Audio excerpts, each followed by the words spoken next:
Hello all, I am Teja. Welcome back to my channel.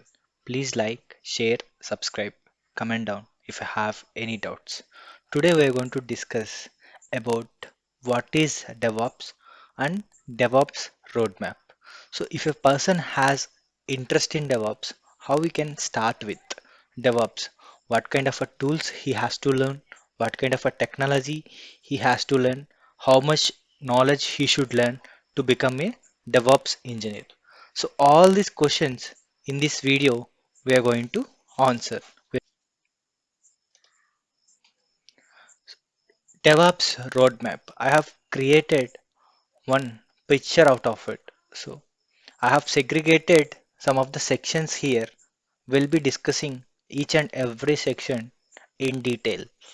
How much knowledge should a DevOps engineer is required and what tools he must start with. So we are going to discuss each and everything in this video. When we talk about first section, programming and scripting. So here I have mentioned Shell, Python, Java, Golang. You can start with any of the Shell scripting or Python scripting. So most of the organizations are asking Shell, either way Python.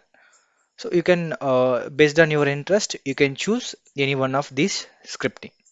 So when we going to programming languages, so I have mentioned here Java and Golang. We have different languages as well. So we should know basic knowledge about these languages. Whenever any developer is writing some code, you must understand a DevOps engineer must know the functionality, meaning what this developer is doing, what kind of a functionality he's trying to develop. So those kind of information the DevOps engineer must and should he need to aware of it. So once the programming section is done, so next we are going to see about build tools.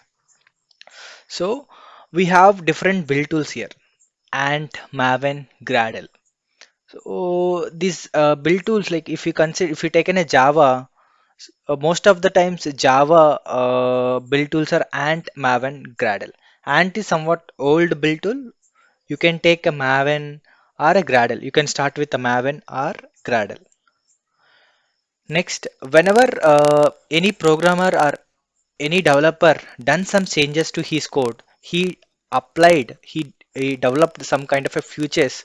So he must try to push these changes to Git, GitHub or GitLab or Bitbucket. So these are some of the products actually. Based on your organization or based on your interest, you can choose any one of the tool here. So I'll suggest go with a Git and GitHub. So Git and GitHub, those are different. So for Git, we are using for local, and GitHub, it is a kind of a remote. So we're going to discuss next videos. What is a GitHub? Everything we'll discuss in the next further videos. But as of now, you can start with GitHub or GitLab, Git. Next section, we have a network. Here network, we should know basic fundamentals of network. What is TCP, IP fundamentals, transmission control protocol, internet protocol, switches, routers, IP addresses, LANs, DNS. All these basic concepts you must aware of it. You don't need to do any CCNA certification and all, but basic knowledge, basic things you must aware of it in a network section. So our fourth section is CI/CD. We're going to discuss what is CI, what is CD. CI means continuous integration. When we talk about continuous integration, when developer did some code changes, he's trying to push his changes to the GitHub or GitLab. When he committed the code to the GitHub, so it tried to automatically tested the code, and uh, it might be generating an artifact. Those kind of process automation, complete automation process, we can call it as a continuous integration. So he need to push the code, and once the pushing is done, like we have generated one commit ID. Like when Java developer, if you take an example of Java developer, he developed some feature, he committed the code to GitHub, then he done a basic testing. Maybe it is a unit testing or might be some other testing he did. This complete process, we can call it as a continuous integration. So CD means we have continuous, in CD we have two segregation, two parts, continuous delivery and continuous deployment. First we'll talk about continuous delivery. Continuous delivery in the sense whenever any developer committed his code and tested, it is called CI, we already discussed. After that, so they need to deploy in some servers. Maybe it is a production servers or test servers or some QA servers. So whenever there is a deployment, the DevOps team into came into picture. So it is not a automation process. The deployment is handled by a DevOps team. So there is a manual intervention. When you talk about a deployment, there is a manual intervention. That process we can call it as a continuous delivery. Continuous delivery in the sense whenever any developer committed code to Git, so from Git we can take the code and we did some testing, and with the DevOps team, with the operation team, we try to deploy manually to some production servers. We can call it as a continuous delivery. Continuous delivery, in continuous delivery, manual intervention will be there. So next thing we are going to discuss about continuous deployment. In continuous deployment, there is no manual intervention. We already discussed continuous delivery. We have already manual intervention, but when we consider continuous deployment, there is no manual intervention. Everything should be automated. The developer committed code to GitHub. The committed code should come to Jenkins server, and in Jenkins server, they did some unit testing. After that, like it depends on organization, they have some stages. So when they are trying to deployment the process, right? So they'll try to deploy to some production servers or dev servers or QA servers. Everything will be done by Jenkins pipelines. So this process we can call it as a continuous deployment. So now you understand what is CI, what is CD. Now we'll talk about CI/CD products. We have Jenkins, TeamCity, Circle CI, GitLab CI. So if we can go to cloud, AWS Code Pipeline, Google Cloud Build. These are the CI/CD tools we have. So I'll suggest go with the Jenkins first. So because Jenkins, we can automate everything. If you want to integrate your code, your Jenkins to maybe kind of a Selenium or SonarCube Nexus, you just need a plugin. So you can integrate those tools easily. So try with the Jenkins first. And if you have sufficient knowledge in Jenkins, maybe you can go with other products as well. So in writing a Jenkins pipelines, it is a kind of a stage by stage you have to write. You have to see how you are going to automate your build and deployment process. That DevOps engineer need to think about it. He need to write a Jenkins file stage by stage.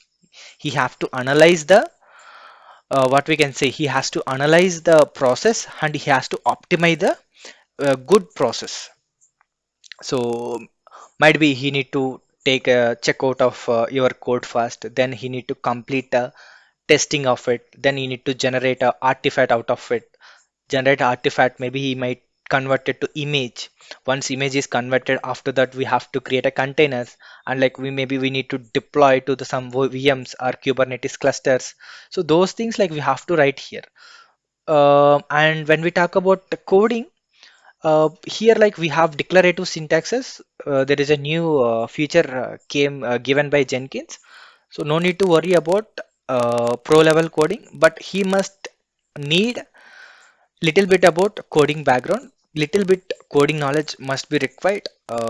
Not very good pro level coding, but little bit coding is required when you're writing Jenkins file. So next, server administration. Server administration meaning we have to create users, we have to maintain our service, you have to install some of the services, you have to install some of the tools. So all administration work is done by this server administration team actually. So some of the times like DevOps engineer need to be know what is going on. In server administration, we have Linux, Unix, Windows. I'll suggest go for Linux and Unix first. So here shell scripting also you might aware of it here.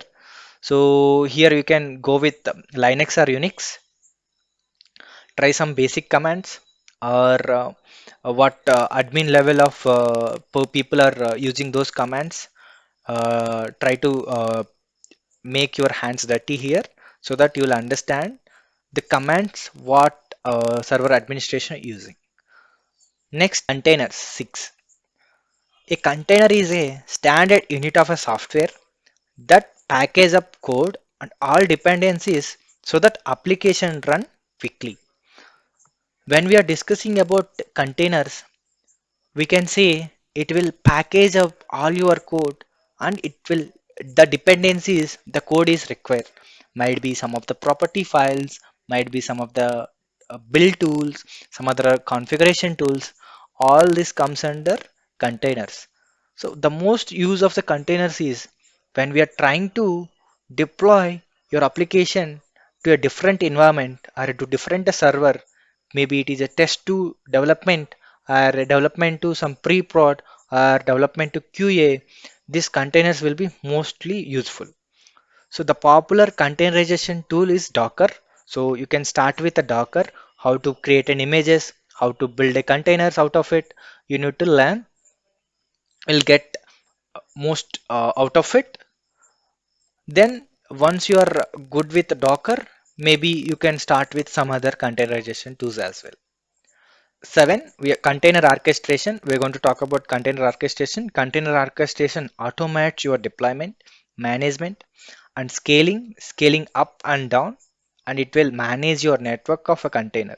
Container orchestration help you to deploy the same application with different environments as well. So here, if you see container orchestration, so firstly you developed 10 user application. So you thought for your application, only 10 users will be the traffic. Later point of time, your business will be very good and 10 users will be 100 users. That time your application will not serve this 10 users. So your going application will be crashing. So that time if you use a container orchestration for deployment your application, it will try to scale up the instances so that whenever users increases, right, you can able to give the services to your customers. So most popular container orchestration tools are Docker Swarm and Kubernetes. You can start with Docker Swarm. Later point of time, you can learn with Kubernetes. Next section, infra provisioning. Before that, we can talk about cloud. After that, we'll talk about infra provisioning. We have AWS, we have Azure, we have GCP, IBM, Bluemix. All these products are giving services to you, compute services, some of log services, monitoring services, everything these products are giving to us. So when we consider AWS, it is you need to know how to create EC2 instance, what is GBS volume, what is CloudWatch, how they're trying to monitor the logs, and what is a S3 bucket. So these services you must aware of when we talk about AWS. Start with AWS and later point of time you can go with other clouds as well. After that we'll discuss this infra. We'll come back to infra. So in infra, Terraform, AWS Cloud Formation, Azure Template, Google Deployment Manager. So Terraform is infra automation tool. So whatever you are created here manually in AWS, you log into AWS account, you will create EC2 instance, you will create a VPC, or you will create a load balance or some other things, right? Same way, if you're using a Terraform script, right? So you just write a code, it will automatically generate your environment for your application. So most popular Terraform and AWS Cloud Formation is most popular. You can start with the Terraform, you can learn this thing, and later point of time you can start with different maybe AWS Cloud Formation, Azure Template, or Google Deployment Manager. You can go and read it about these things. Next we are going to discuss about configuration management. So I'll give you a brief about configuration management here. In an organization, we'll be maintaining some hundreds of server. So we are sure some of the servers are running old versions, some of the servers are running newer versions. When we talk about a configuration management, to manage all the server versions, meaning if we take a two servers, might be server 1 is running version 1, server 2 is running version 2. So out of 3 months of time, your manager or your team or your client might ask you to upgrade your servers. So the current server is version 3. So whatever you have server 1 and server 2, you'll try to upgrade to version 3. So for this upgradation process, if you have hundreds of servers, it is very difficult to go and update each and everything, right? So for that, Ansible and Puppet are tools to automate this process. They'll write some playbook in Ansible. It will automatically upgrade your servers. So that's what configuration management is. You can start with Ansible. Next section. Next section, server and web server. We'll talk about web server. So web server stores and deliver the content for a website. It will store and deliver content to your website. To to brief you, so you have a owner of maybe any business. You can take any online business. So you have a website. So for this website, you'll deploy some web servers, might be in Nginx or Tomcat. So whenever client is accessing your website, it will give you whatever he's asked, requested. Might be it is a images or a videos or application data. Here, when we talk about products, we have Nginx and Tomcat. Start with any of one server. Basic, how it works and what kind of a configuration it is have, how to install those servers, how to deploy your application to this any one of the servers, you can learn about it. Next section, monitoring. When we talk about a monitoring, after our application deployed into a production, we have to monitor our application. Why we want to monitor our application?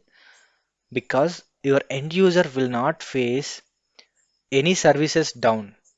Meaning, when we deploy our application, you should think about 24 by 7 your application should run so that end user or a business it won't affect. So you have to monitor your applications, you have to monitor your services or servers. Whenever application generating log files in this particular server, the directory, like how much data it is generating, is that sufficient space is there, or it is healthy from morning onwards, or it is healthy for 24 by 7. You have to see so that right you won't get any business impact. You will increase a good business here. So that's the reason monitoring is very much important when we take a DevOps model. So we have products here, Prometheus, Grafana, and Nagios. So you can start with any of these tools. Start with Nagios, then Prometheus or Grafana. You can go and learn about it. So these out of these sections, you can start each section based on your interest. Take any one thing and start with. Then you can go to the next section. Take one of the tool and you can try to learn. So after once completion of everything, try to develop one project from yourself, or you can take help of any of the open source project and try to deploy to some servers or Kubernetes cluster so that you get a good hands-on experience in DevOps as well.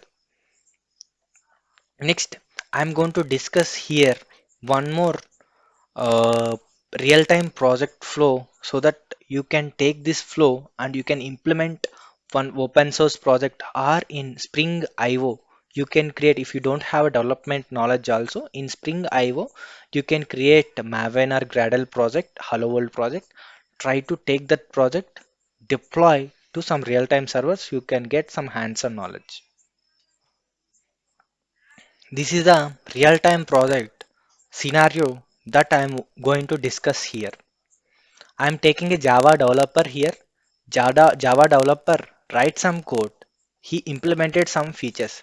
He committed the code to your GitLab or GitHub. So once he committed the code, the DevOps engineer, he'll take the code checkout from your GitLab server to Jenkins server. Meaning your GitLab is running somewhere, your Jenkins server is running somewhere. So we already talked Jenkins is a CI/CD tool. So in Jenkins, we'll write a stage by stage process. Each stage have different goals. So first goal, you need to take a checkout from your source code repository. Here source code repository is GitLab. You taken a source code checkout from source code repository and you already have integrated. You have to integrate a Maven tool with Jenkins with the kind of a plugin and try to build second stage, try to build the application. And you can next stage maybe you can do a unit testing, JUnit testing or Selenium testing or anything based on your requirement you can do it. Next, here it will in Maven build, when we do Maven build, it will create an artifact. Artifact in the sense it will create a jar file, tar file or war file. Take that jar file, try to convert image, Docker image. So once we have converted Docker image with the Ansible, like here we are using Ansible as a deployment. With the Ansible, you can deploy to your Kubernetes cluster or any of your virtual machines. Once you deployed, it is successfully deployed, you can monitor your application. I already told you the monitoring importance. Your application should run 24 by 7 if it is used by the end user or customer. Might be it is any banking application or any online application like Amazon, Flipkart or something like that. You never know like what time the customers are using this application. So if your business should be very good and the application should run 24 by 7 so that your customers will not face any downtime, they'll access your all of your services so that your business also will grow. So this is what real time a project scenario you can try to implement in this way. And next here in roadmap